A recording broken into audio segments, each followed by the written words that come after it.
Hey, good evening, everybody. Thank y'all for tuning in to the weekend wrap up of the Juicebox Heroes pod. PK, and as always, we have the Dubon Fan Club president, Chris Moreno, Sweet B Buns Browse in the house. Fellas, thank y'all for holding it down on Thursday. I was sick. I'm on the mend. I sound like I'm still pretty congested, but better than Thursday. How was y'all's weekend? Man, dude, it was super busy. One, I like to say I am ecstatic that PK has graced us with his appearance. I heard that it was pretty intense, the battle that you had on Thursday. But yeah, man, dude, we've been so busy. Like, we just got home not too long ago from a doubleheader. Benjamin pitched his first couple innings in his young baseball career. Yeah, I mean, so dude, it's been busy all weekend. Browse, how was your weekend? I know you were slammed too. Yeah, no, I was all over the place, man. I I drove a car out to God knows where, Texas, sold it, flew back, had a golf tournament for my daughter. It's like it's been everything everywhere at all times. So yeah, I was barely able to squeeze in all the Astros games. I didn't get to catch the game today, but I did get to see the highlights. So I'm excited to talk about that. Chris and I, we were holding it down on Thursday, just like PK said, and we both predicted 2-2. We were both wrong, and we can be actually happy about being wrong. So anyway, that's as far as I got. PK, I know you've been under the weather. You're still a little stuffy, man, but how are you doing now? Doing better. The whole house got sick this week. The whole house. Oh, boy. Well, except for the youngest. That's the worst, man. So the whole house was sick. Y'all didn't get the text that I predicted 3-1 by chance? No. Oh no, I didn't text it. I didn't. Let me check the records real quick. Now. But no, man. No, he did send it, but it was 5 minutes ago. There we go. That's right. That's right. Pretty uneventful. We had our fantasy draft on Saturday. Chris and Browse was in it. Well, Browse, he was there in spirit. But that was about it. I was trying. I watched Tommy Fleetwood win his first PGA tournament today. That cool. was awesome. That was it, man. But let's get into these Astros. No one wants to hear about golf and fantasy football, not yet, at least. That's true. Yeah, look, I agree. Going into this game, I don't know, kind of what you guys talked about, the expectation. I would assume it was more along the lines of what is this offense going to do, right, based on previous games and what the offense hasn't done. But it as a whole, except for today, but as a whole, in your first 3 games, you scored 26 runs in the first 3 games, right? The problem with that is that on Friday and Saturday, you almost tried to lose, and we're going to get into those games, as we go. But look, it's like, how much do you want to complain about it? The Astros won 3. Oh boy, is it going to catch up? Got a 4. All right, so what happened? You froze up on us. You keep freezing. Yeah. Oh, y'all all just disappeared for a minute. Okay. So you good? You can see us? You can continue with your I'm good. 5-star. All right, go ahead. Let's go. Send it. No, so let's just get into it on Friday. Thursday night's game. 7-2 was the final. Costanza. Costanza, started for us with 5 1/3, 8 hits, 2 runs, 3 Ks. Just another good outing by that guy, man. That's 3 in a row. Now, he didn't go 6 like he had been doing, but I still think, all in all, this guy has done exactly what you asked him to do and more, because that's another outing it's 2 runs or less. He hasn't done what you asked him to do. He's done more than what you asked him to do. Way more. So, Riles, what was your takes from Thursday's game? Let's just hop into that thing.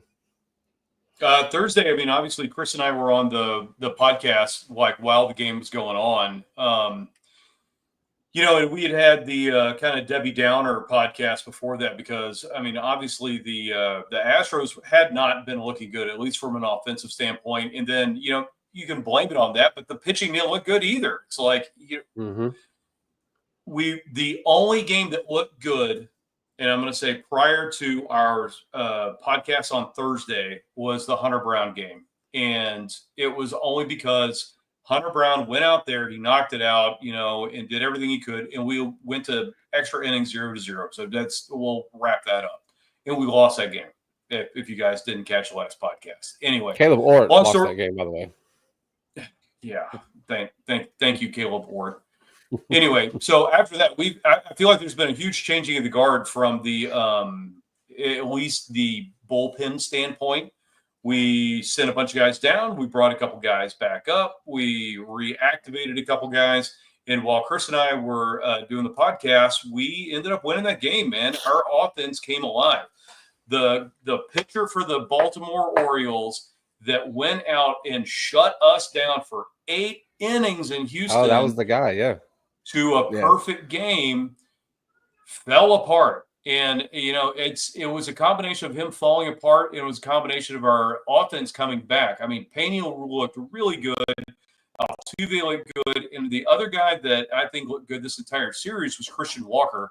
He had a couple of stumbles here and there, but for the most part, that was the guy that literally was putting the runs on the board. So anyway, Thursday, we ended up winning that game. We won it very easily. It definitely helped out Chris and I when we were making our predictions on a 4-game series. But other than that, that was it. So, Chris, what did you see that, I didn't touch on? I think it was the Thursday game. Was Thursday game the Jesus Sanchez 5-for-5 game? Yes. Was that it? Okay, where so he was doing this, and the bullpen, or not the bullpen, excuse me, the dugout was calling for the ball like it was his first hit ever. Yeah.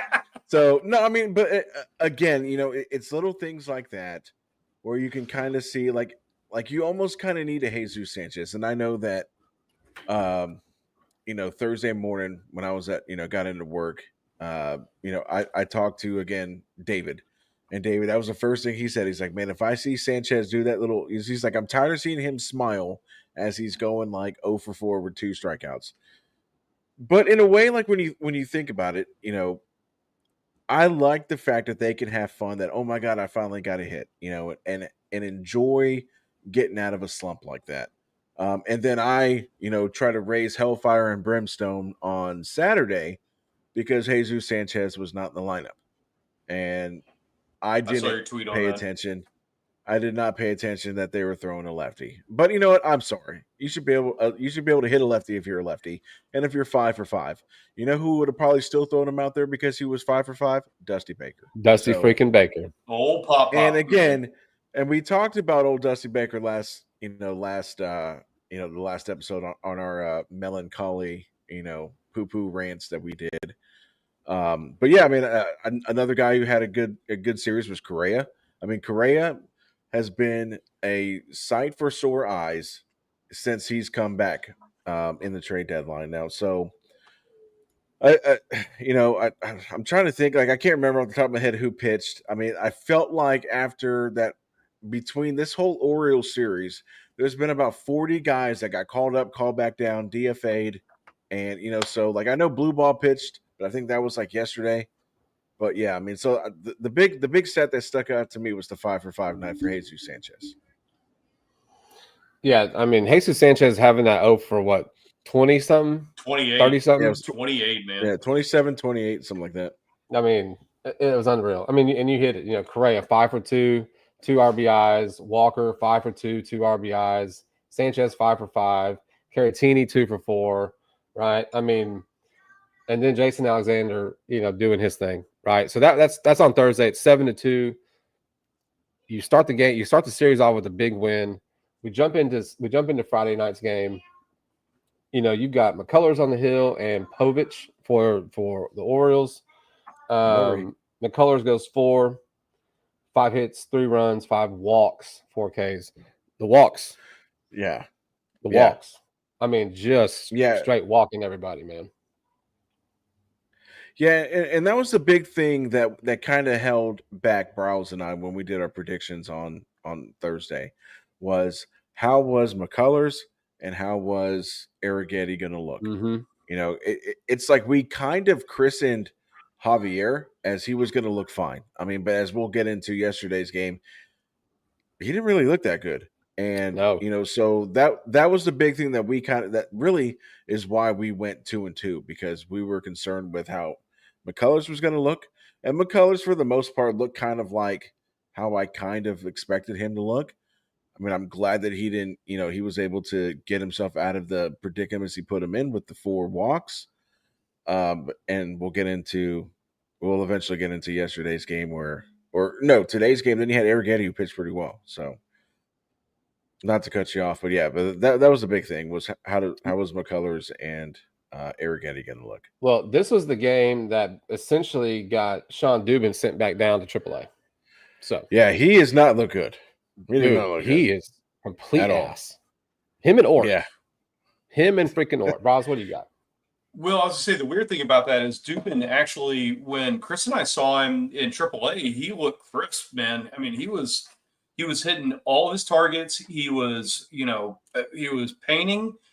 He looked good, and he was striking out all the batters. But once again, that's AAA. That's not the major leagues. So I don't know what the kind of loss in translation moment is there. But at the same time, I would agree. He looked pretty bad. And, Chris already touched on it. It's like those middle games we had with the Orioles, we were both kind of like, I just don't know. And not only that, you got to keep in mind that the Orioles came and just kicked our butts last time.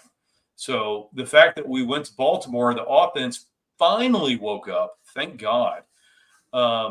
Anyway, we did take that game, but once again, McCullers did not look. He didn't crisp. look. Yeah, he did not look crisp. He didn't look great. We were able to survive his start. Let's put it that way. Now, it wasn't as bad as that one game where he gave up, I think it was like 5 runs in the first inning because he had like 4 walks or 5 walks. Like, that's pretty bad for one inning. So he looked better than that. However, he didn't look, as Chris said, crisp. So anyway, long story short, our offense woke up, and that was about it. Yeah, look, Pena had 4 RBIs. Walker has back-to-back games with the home run. He's got 3 RBIs. Dude. And then you have Caratini off the bench late in the game with a pinch hit double, right? So now all these runs late, these are coming after our bullpen is letting the lead get close again, right? And so every time that Baltimore got close, and you're going to see this from the Friday night game and the same on Saturday, every time the Orioles made a little run, the Astros in the next half inning or inning after, put some more insurance runs up, which is something that I can't remember seeing, at least for a minute, where they've closed the gap and then the Astros come in and say, cool, we're going to put some more runs up. So Saturday's finals 10-7.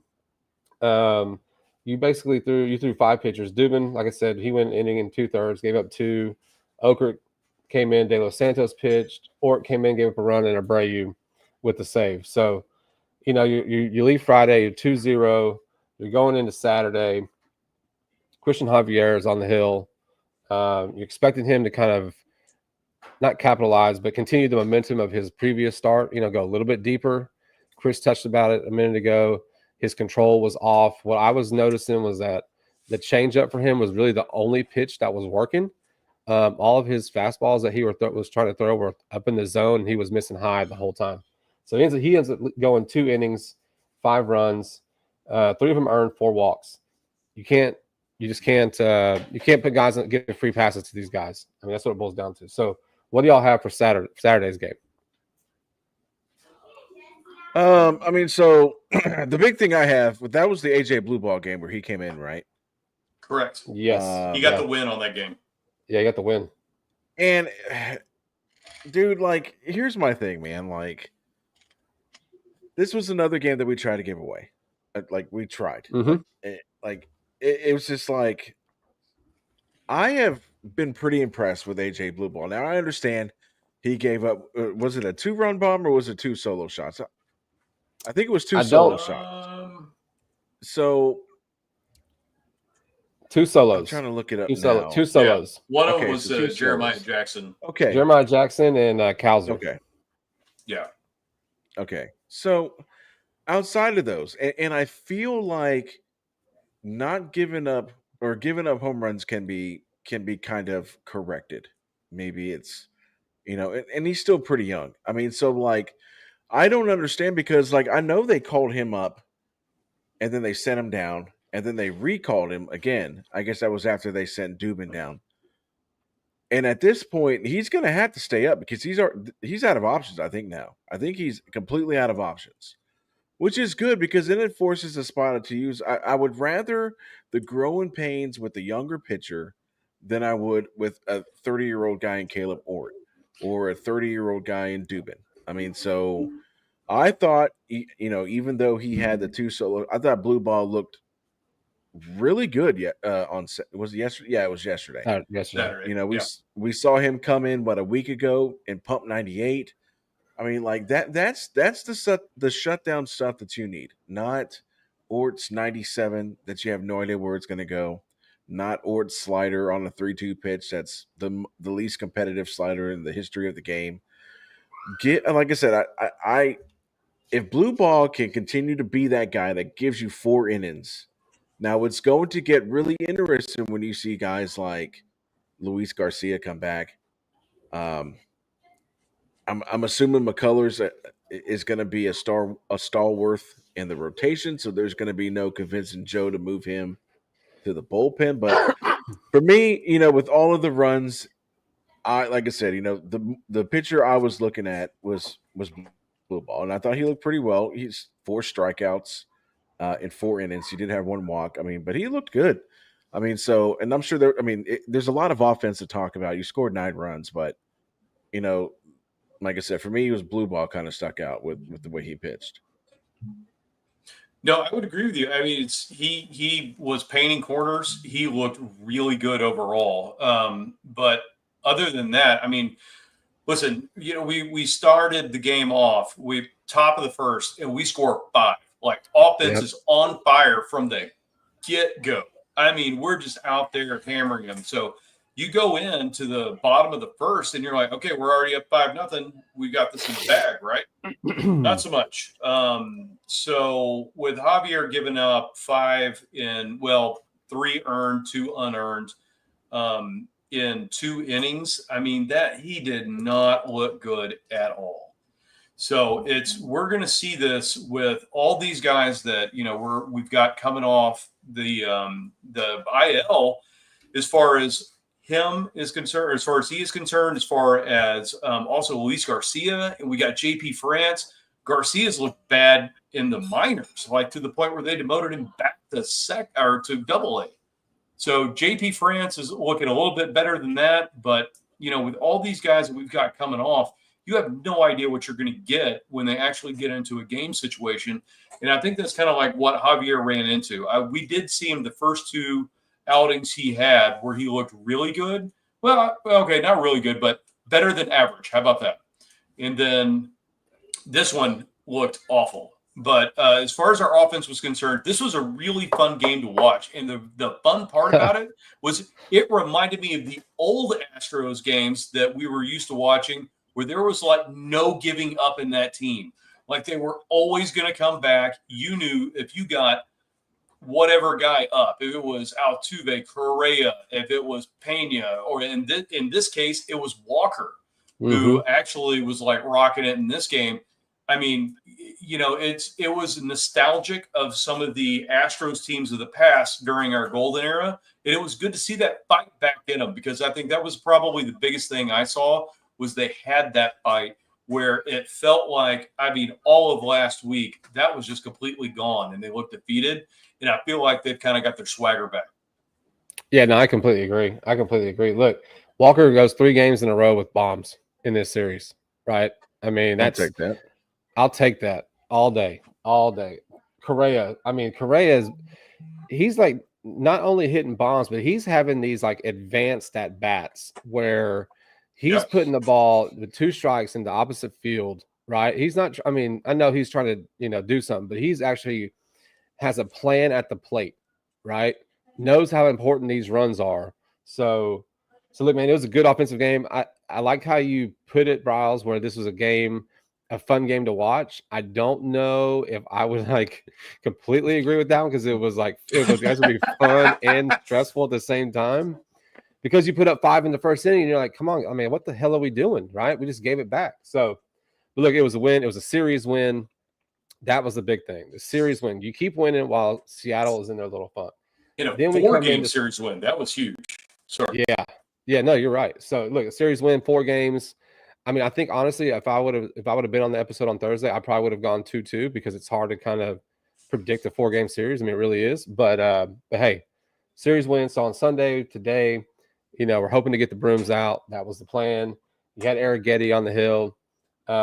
He goes 5 2/3, 6 hits, 2 earned, 2 runs, 2 earned, 2 Ks, no walks. That was the big thing for Arrighetti, right? Because his last couple of outings, he had like 4 to 5 walks, just no control. Pretty solid from him today. So it's good to see Arrighetti getting on that path where the walks are 0, not so much 1 or 2. So Rooney, we talked about this before we went on, was what did you call him? What kind of pickup did you call it, Chris? I don't know. I mean, it was after the deadline. Yeah, so I think it's I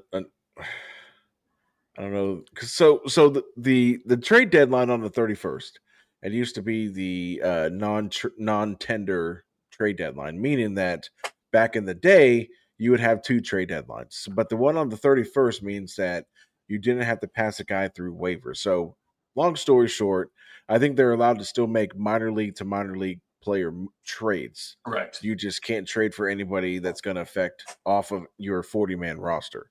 So that's how we were able to get this guy from Miami. Yep. Yeah, so he makes an appearance. He goes 1 1/3 today, 1 hit, 1 run, 1 walk, 2 Ks. Craig Kimbrell, he gets to we had a Kimbrell sighting. Kimbrell sighting. I didn't see the end. I didn't get to see him pitch, but he went an inning, 1 hit, 2 Ks. I think I'll take that from him. Probably would be like I guess now would be an 8th inning guy. I guess if he continues to go that way. Now that Sousa, like out of nowhere, has a freaking injury. So yeah. Offense today, not so much. I mean, but also the guy on the hill, Rogers.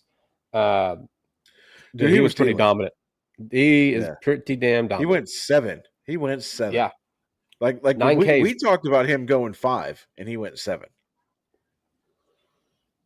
Yeah. So yeah. No, y'all go ahead. Go ahead on Sunday today. Go ahead, Chris. No, that's what I was saying. I mean, so on the last episode, we talked about Taylor Rogers, and I believe they're stretching him out. Well, I guess he's stretched out because I know we were kind of talking about. I think it was Browse was saying that he's expecting him to go 5.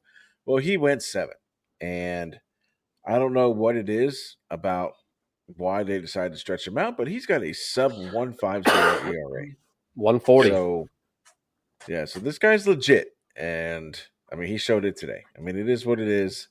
I mean it's hard for a 4-game sweep unless you're the A's playing the Astros, but that's hey, at the end of the day, I mean Arrighetti looked good today, and that's kind of what that was another checkbox that Brawls and I had was how was Arrighetti going to look? Is this going to be typical Arrighetti where he walks anywhere from 4 to 5 and he has 6 earned runs? But I mean the fact he gave up a 2-run shot to who was that, Gunnar Henderson, that hit the bomb off him? Was it Gunnar? No, it's 2 solos. So Gunnar and then Vasquez. Gunnar and I'm sorry. It was just 1 home run. It was just to Henderson. Yeah, so 2-run shot to Gunnar Henderson. Yeah. Well, guess what? Gunnar Henderson's one of the best damn baseball players in the league. And it was 1 pitch, 2-run shot. It's not like, he got beat up all through his 5 and whatever innings. So the glass half full, I'm going to try to be a lot more positive of late since I've been Debbie Downer. I appreciate the last that. few episodes. I'm going to try. Is that you got out of this game, you still only gave up 2 runs. Your bullpen held up. I mean, or no, you gave up 3 runs.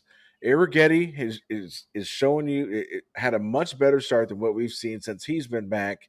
And, it's if you're down as an Astros fan because you didn't get the 4-game sweep, well, guess what? We got Colorado coming to town. So hopefully on paper, hopefully on paper, this should continue. We should steamroll, another series to continue because we tried. The Astros tried. They tried. Rangers, Mariners, please take the division. And they didn't want it. you know, well, the lead's back up to 3.5 now. Yeah, it Yep. is. And Yeah, it is. so it went from like, I'm not gonna lie. I mean, it went from butthole Titan period where it's just like, oh boy, they're gonna choke this division lead away because they can't score runs, to where the Seattle was just like, yeah, we made all these trades to boost our offense, but we still don't want to win. So, but yeah, Let's good get into segue. let's Hey, get into. Look at you, man! Almost like you knew what you were doing there. hey, I guarantee you, almost. you didn't do that on I purpose. think it's. I didn't think about I don't think about anything. I just wing it. But I think it's the new positivity. Or I'm trying to be always positive. As our good friend from Locked On Astros, he's that's his tagline. That's I'm it. trying All to be right. a Well, little bit more throw the positive. pictures up there. You got the pictures? Yeah, sure. Of course, I have the pictures. Come on now. All right, Bros. Go ahead. All right, guys, we got the Rockies coming in town, which is going to be fantastic for us, as Chris had mentioned earlier. So Tuesday, we've got the Bulldog, Mr. Brown, at 10-5 with a 2.36 ERA against Gordon, 4-5 with a 7.11 ERA. Wednesday, we've got Mr. I don't know if he's going to be a team player or not, Framber Valdez, 11-7 with a 3.32 ERA. Against Dollander at 2-10 with a 6.9. Thursday, the assistant to the traveling secretary, Mr. Alexander, 4-1 at 4.59 ERA against our favorite pitcher, TBD. Gentlemen, what you got? And I know, hold on, and real quick, I'm going to call myself out. And I know there's been a lot of talk lately about realignment and expansion. No, I just ran out of time. The Rockies are not in the AL East, and they're sure as hell. I don't think they've won 59 games. Definitely, I ran out of time. So that one's on me, guys. Well, hold up before I put all my effort into. No, I wouldn't even seen that unless you said it. No, I didn't know, but I saw it, and I was like, son of a gun, man. I put all of my winging it into the awesome segue, and I was like, you know what? I should call myself out because I need to be better than that. It's okay. As the official graphics guy of the Juice Box Heroes, I have to be better than that. So I'm gonna get myself scored away. Go ahead, Bros. Before we make our predictions, I want you guys to know, if you've been following all of this, currently the Rockies have been better than the Los Angeles Dodgers since the All-Star break. Didn't they just sweep them, or they beat them 2 out of 3? I think they swept them. Yeah, and in Colorado. I think they actually hurt Ohtani because they hit a ball off his leg. Yes, they did in the first inning. I think so too. So just a reminder before you start making all your predictions. Oh, are you going to take back that steamrolling through the Rockies? Is that what you're going to take back? No, I'm not going to take it back. At the end of the day, it's still the Rockies. I mean, at the end of the day, I don't know. I don't know. I mean, because here's the thing. It's like on paper, this should be a 3-0 sweep. On 1,000%. Right? Yeah. On paper, 3-0 sweep. I mean, I don't care if they bring back Mike Hampton to pitch their TBD game. I mean, on paper, this should be a sweep. And on paper, you've got 3 of your best pitchers going. Really, you have 2 of your 3 best pitchers going. That's Brown and Costanza. Framber, I mean, at this point, we really don't know what version of Framber we're going to get. So the stats that we put up last episode was that Framber, over his last 3 starts, has pitched 17 1/3 innings, and his ERA is over 7. That's the last 3 from Framber, and I'm pretty sure if we take it back to the last 4 games, it's probably it's probably still over 7. So Framber has been a big bucket of no bueno his last 4 starts. But you know what? I'm going to go on a limb and say that Framber's going to turn it around. I'm going to go on a limb and say, bust out the brooms, because since we couldn't get it done in Baltimore, we're going to get it done in Colorado. I'm taking the sweep. Seattle's going to lose 1 or 2 of 3 to whoever they play. And by the time the Angels come into town on Thursday, is it Thursday or Friday, we're going to have a 5.5 game lead in the American League West. So I'm doubling down. Sweep for the Astros, and the Mariners lose 2 of 3. Lead is 5.5 going into the Angels series. Chris, Okay. can you throw that pitching graphic up one more time for me? Absolutely. I know I ask a lot of you. All right. So I want you to take a look at the ERAs for the Rockies over here. They are 7.11 and 6.91 in TBD. So if we're just adding up ERAs here, and you can take it down. Thank you very much. Hey, I'm So here for we're you at all day, every day. they are at 14 for a combined ERA without a TBD pitcher for the third game. And we, if I remember correctly, we were at about 9 for all 3 games. So I'm riding with Chris on this one. But- 3-game sweep, and I think it's going to Oh, be boy. an absolute destruction of what the I mean, I didn't Rockies take are it that actually far. bringing in here. I Yeah, did no, not take it that I far. am taking it I'm not that gonna far. say it's gonna be I'm destruction. taking it that far. Because here's the Well, thing, though. technically, you Yeah, said they would Frommer's steamroll. ERA You're right. You did Yeah, I was say gonna say destruction. Oh yeah, I did say steamroll, but Frommer's ERA is 3 because it was low 2s and he's been getting shellacked the last. But you know what? No, yeah, Always he's been getting positive. lit up. I'm gonna be positive. We're gonna steamroll these fools. Like we're gonna send them back to Colorado, and it's gonna be they were hot until they played the Astros.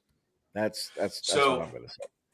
You know, I understand the Rockies have been hot as of late, and I'm going to add on to that, by the way, on the sweep and say take the over in every single game because our offense has finally woken back up again.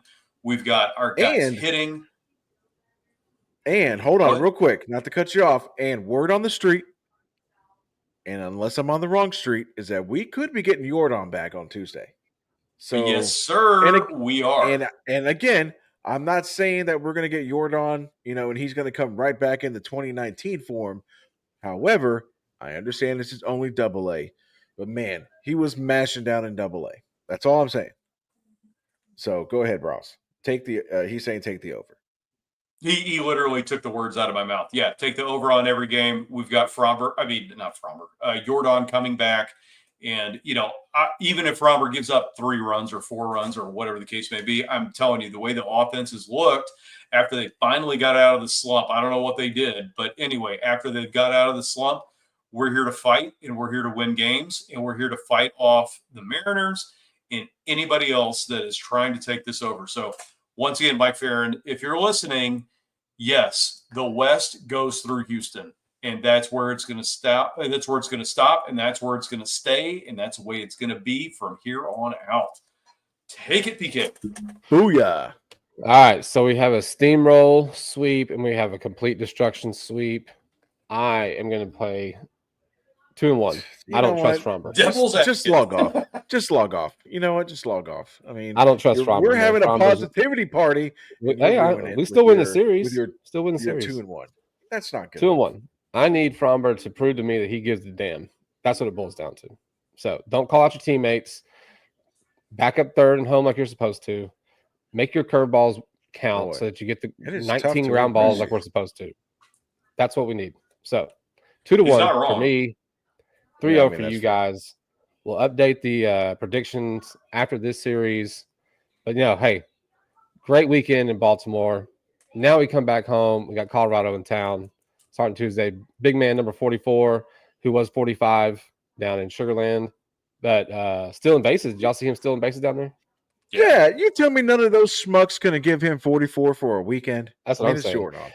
So, hey, I think it was either Corpus Christi Hook's social media. It was either Sugarland or Corpus Christi. One of them had him on their post as a right-hand hitter. So, look. Yes. Number 45, and had him at a right-hand hitter. So, Hey, 45 for my son, Cole. That's right. Yeah. Good weekend in Baltimore. Series win. Mariners keep losing. That's the weekend wrap up for us. We'll be back on Thursday, just like we always are. 7:30.